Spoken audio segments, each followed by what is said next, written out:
This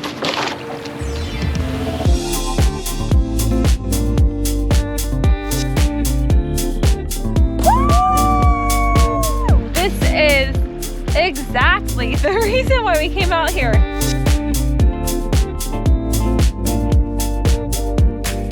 They say, whoever they is, that there's one thing you have to get done when you come to Arizona, and that is floating the Salt River. Especially if you're in the Phoenix area. Specifically the Mesa area. And actually, I don't think a lot of people realize this unless you're familiar with Arizona, but Phoenix, Tempe, Scottsdale, Mesa, Apache Junction, they're all kind of like in the same exact spot. Yeah, they make like one big metropolis area. Now, floating the Salt River is one of those fun, slightly drunken activities that we like to participate in sometimes. Now, when it comes to floating, we're not sure how we're gonna go about that.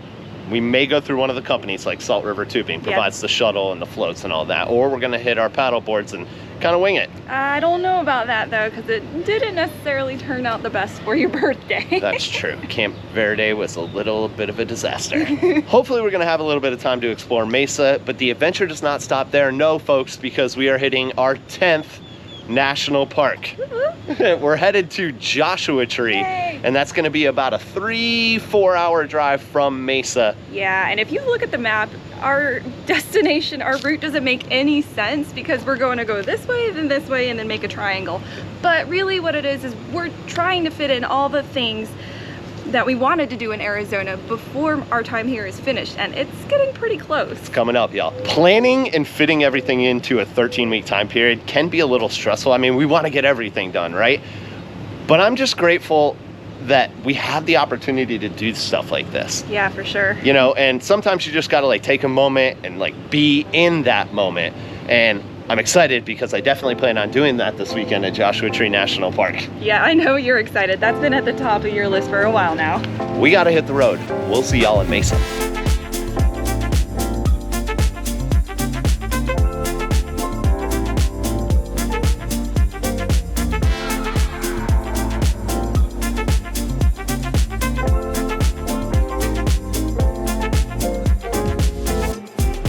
Oreo, you look like you're ready to ride. She's ready to feel the wind in her ears. What about you, Barley? You ready? All right, let's go.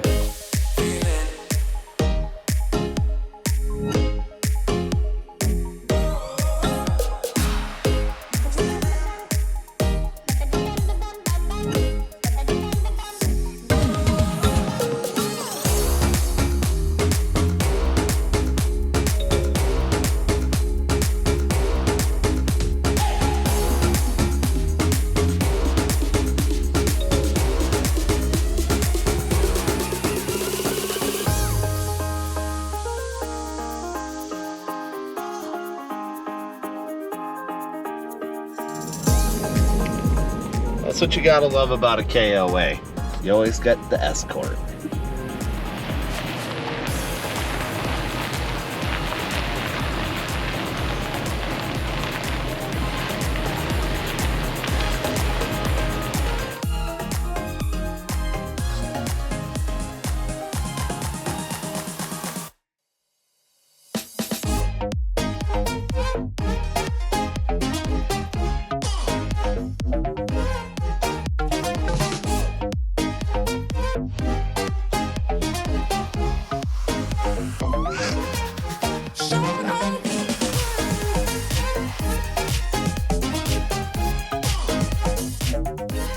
Okay, well, we kind of made it. We were trying to get here for sundown. We're here at Riverview Park, which is actually in Mesa. We're staying more on the Apache Junction side of town, which is like a 25-minute drive. But we did make it to that food truck so we can eat our dinner here.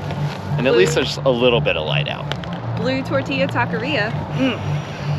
Give me that blackened chicken quesadilla right now. I know I'm running out of light, but the lake is back here. There is a ton of people out here right now. It's got awesome like jungle gym. It's really cool. Yeah, it's very cool. And I think there's someone DJing over here. So maybe also the Cubs train over there. Yeah, it's actually right next to Cubs spring training. So if you need a better landmark, there it is. And if you can see that mountain range right there, those are the Superstition Mountains. Oh, they're definitely DJing. That's what I'm saying. That's where I was going. Yeah, the party's up on top of the hill, y'all. Follow the music.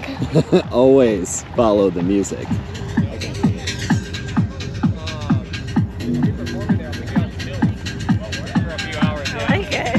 we found the party. That's cool. We weren't even trying.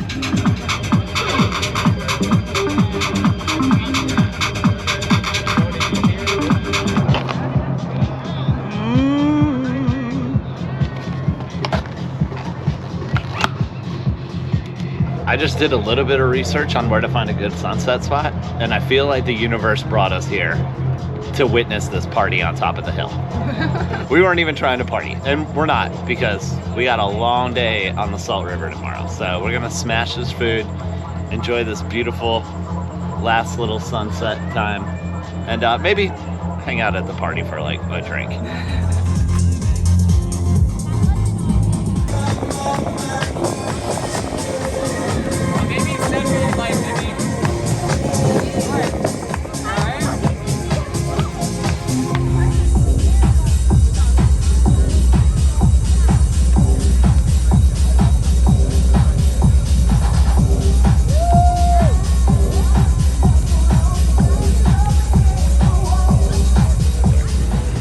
Loaded up for our Salt River adventure, and there's probably a few things we're gonna let you know that you should have if you're gonna be out there all day. Yeah, so there's actually different lengths that you can float. So I believe there's 1, 3, and 5 hour options. So you could be out there for quite a while, so you better come prepared. All right, let's start with the must-haves.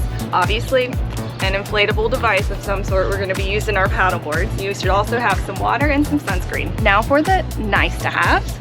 We have some adult beverages, some snacks, obviously our nice cooler and a speaker, some sort of waterproof recording device like the GoPro. I can't tell you how clutch this dry bag is. We actually bought it when we were paddleboarding Lake Powell and Antelope Canyon. This thing holds a lot, obviously. You can get a smaller one, but towels, I've got the drone in here in case, you know, you can put that up. An extra speaker because we don't ever let the party stop. And then it's probably a good idea to have some carabiners to hold everything in place on your board. Loading everything in the truck right now, so come on along with us and we'll show you how we're gonna get this Salt River adventure done.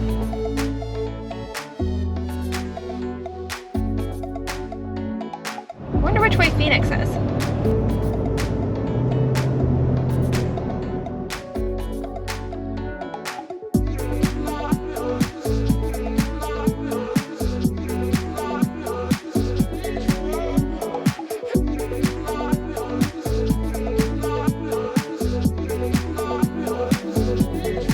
Is the Salt River salty? Well, in fact, yeah, it actually is a little bit salty.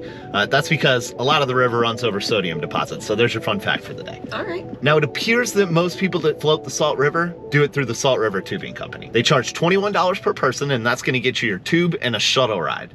Now, if you have your own tube and you just need the shuttle, it'll cost you $19. I guess it's those gas prices that'll still get you. I don't get that math at all. They're open from 9 a.m. to 6:30 p.m. and the latest that you can rent a tube from them is 2 p.m. But of course, that's the easy way of doing things. We don't do the easy thing here at Project RV. Yeah, but for your birthday, you didn't quite work out so well. Hopefully this time will work out better.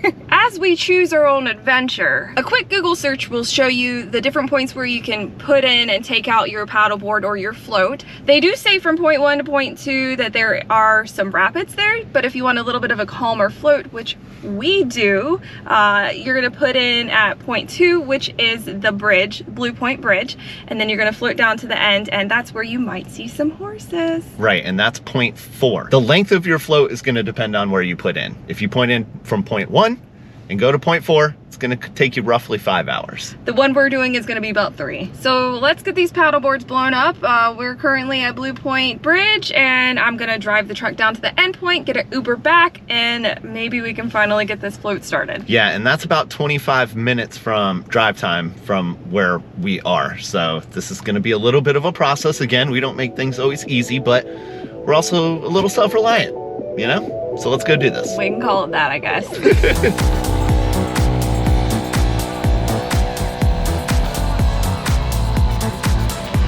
All right, we got everything ready to go.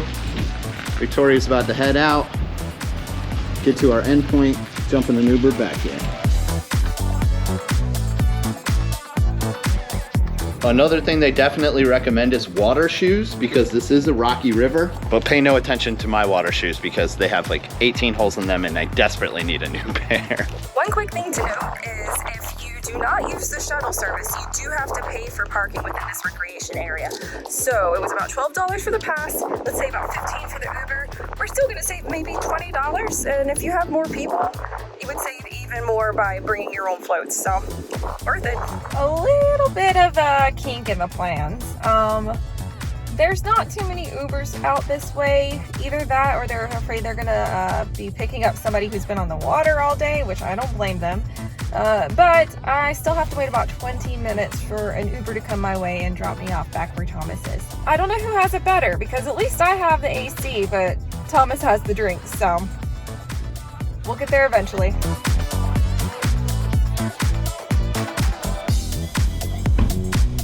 The hard part is officially over, and now it's time to enjoy ourselves. And we should say that obviously we only have one vehicle. If you have two, this is a lot easier and you don't have to wait on an Uber. That maybe took, what, 40 minutes once you got to the end point, waited for the Uber and got back? Yeah, but that's all right. At least I had AC. Right, exactly. All right, let's get this party started. All right, Victoria, we got everything strapped down. You ready to ride? Let's do it. So when you first come in the Blue Point or Pebble Beach, which is right near their entrance, which is point 2, it is a little rapidy before you get around that first corner. You might be like, oh man, that's moving pretty fast. But literally the second you come around the corner and you make it out of the trees, which kind of happened to us. Sorry, the camera wasn't on for that one. It's smooth sailing, as you can see. Yeah, I don't know if it whips the tubes around quite the same way as it does our paddle boards, but maybe bringing like a long stick to kind of push yourself off of edges would not be a bad idea. Yeah, paddles are clutch in that situation. Yeah. Cheers, my love, to the Salt River. To seeing a horse.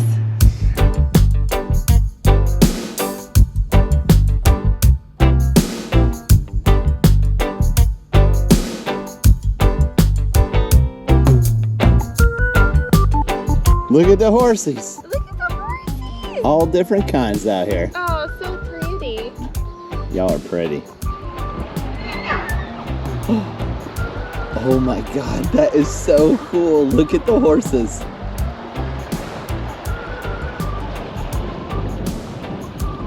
The whole fam is hanging out in the water. That's so cool, y'all. Wild horses. Are you about to jump in and get your hair wet? I think so. It's pretty deep right here. At least like deeper than our paddle. That's what it looks like. You ready? Yep.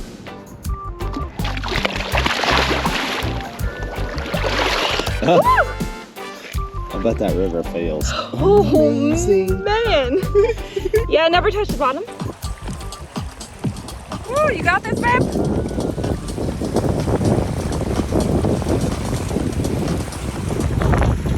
Riding them rapids.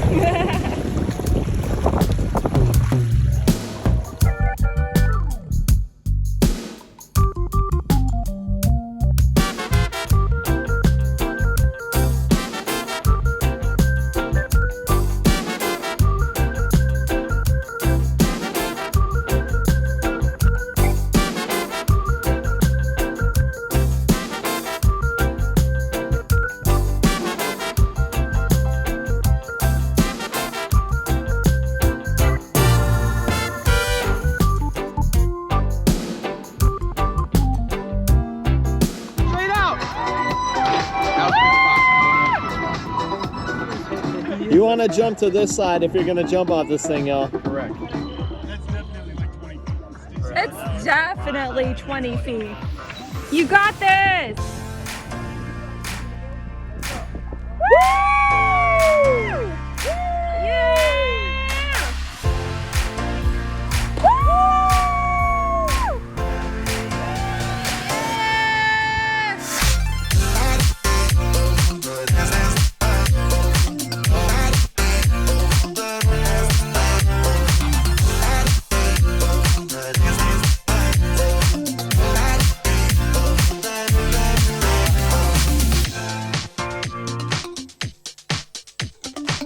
This is exactly the reason why we came out here. How cool are the wild So horses? beautiful.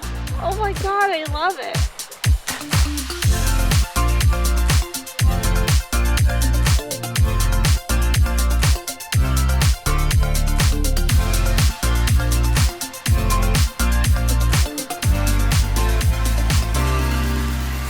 Okay, well, that was a pretty successful Salt River trip. And I don't even actually know if y'all can see us at sundown right now. But we did save money and we had an awesome time. And met some really cool people as we floated down the Salt River. This is much less stressful than the last float that we did. Big river, super wide, and the rapids that you go over after point 2, not difficult whatsoever. No, they don't even classify as actual rapids. Yeah, so that's good. And it is gorgeous out here. So if you can make it to the Salt River, we highly encourage you to. For sure.